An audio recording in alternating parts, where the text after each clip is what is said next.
Nagkaroon ng bahagyang pagtaas sa presyo ng ilang uri ng isda sa fish market sa Dagupan City sa pagtatapos ng 2024 kasabay na rin ng pagdiribang ng holiday season.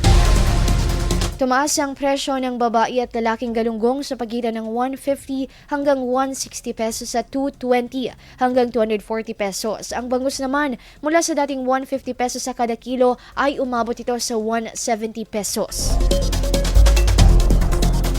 Gayunpaman, positibo ang pananaw ng mga fish vendors sa babalik sa normal na presyo ang isda sa mga susunod na araw dahil inaasahang magiging maayos na muli ang bentahan. Nananatiling matatag ang supply ng bangus sa merkado at inaasahan din ang pagdami ng supply ng galunggong na makatutulong upang mapababa ang presyo ng mga ito.